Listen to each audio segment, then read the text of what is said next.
Well, hey dudes, welcome back to another weird and wacky episode of World Building. I am Heath, the host, Model Monstrosities.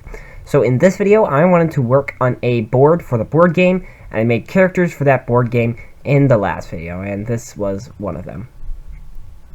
So I got out these little wooden hexagons. I think they're about 3 inches across, or thereabouts. And I also had 3D printed out that skull, which is a saber-toothed tiger skull without the big teeth.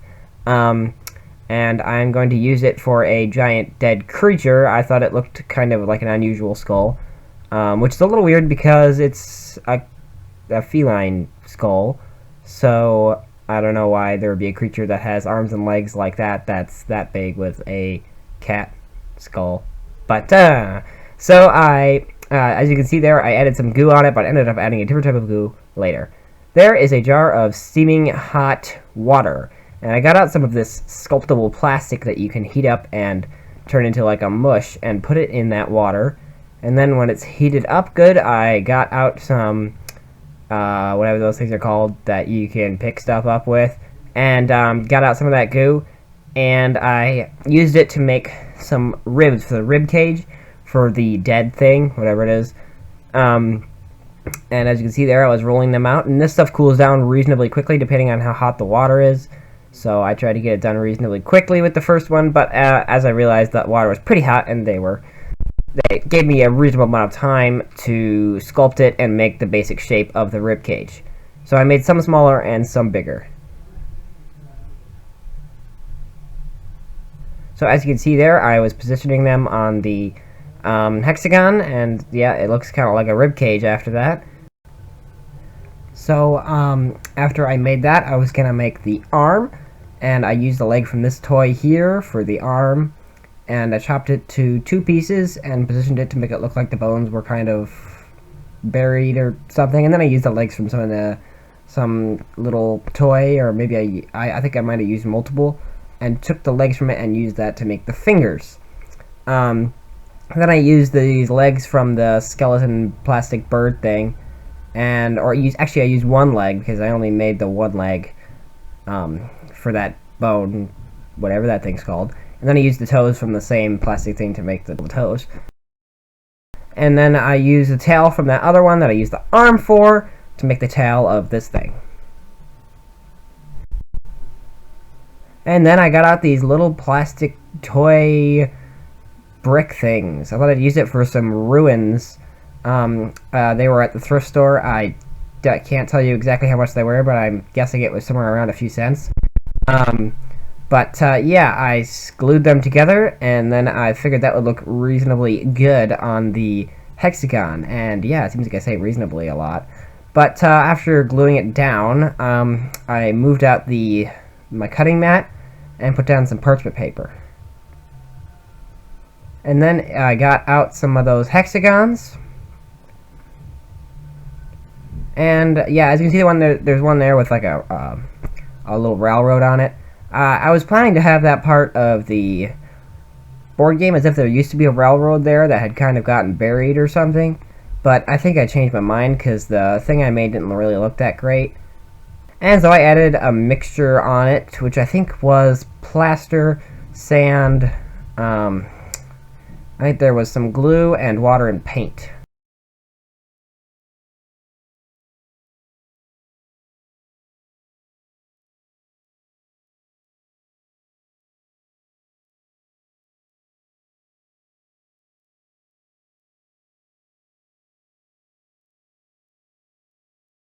But after it had hardened slightly, I started painting it. And as you can see, there's one there that I left some of the gray areas showing by the skull there. I want that one to be where the helicopter is in the board game that you're supposed to be able to use to fly out of the board game, which is how that team wins. And then it was time for some dry brushing, so I got a bit of a lighter color and brushed it on the bases. Now, if you haven't tried dry brushing, I definitely suggest you try it, and if you have a problem, like when you try to put it on, it's a big blob comes out and it doesn't look that great, you know? Well, just try to brush your But either way, what I would do is try to dry my brush off a little more thoroughly. I think I used to have that problem where I would dry it off good enough. But yeah, I put some Mod Podge on some of these hexagons, and then I shook some static grass on it. Of course, be careful not to zap yourself. That could hurt, I am told. And after that, I painted the bones, which with like some white, and then I dabbed off some brown after that. I also painted some jerry cans there. And I believe that would be a build.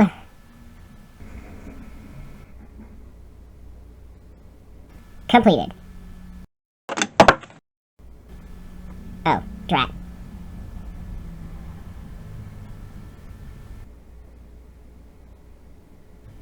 Maybe I should try that again.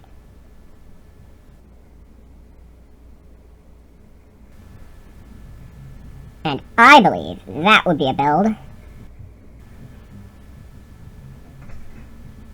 Completed.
So I figured I'd explain a bit about the game itself.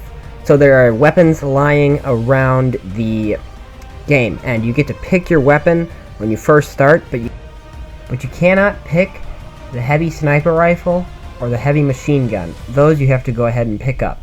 But as you can see, each gun has its own card, and when you have your characters, you can put down the gun that you have along with its card, so you know what damage it has and what range it is.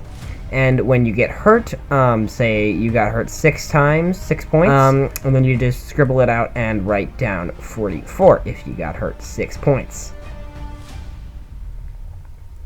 And of course, there are your half-tracks, and your half-tracks have a ram attack that does a certain amount of damage, and there are these jerry cans lying around the map, and you want 4 of these jerry cans, and there are 4 on the map. You have to get all 4, and you want to fuel the helicopter. Then you want 1 repair kit. There are, I think, 3 of these along the map, in each one. One can be used to repair your half-track after it has been slightly damaged. One of the team, either the tan or the green one, should get all 4 jerry cans and 1 repair kit to the helicopter, repair and refuel the helicopter, and then they fly away. And whichever team flies away first, and you have to have both your teammates, wins.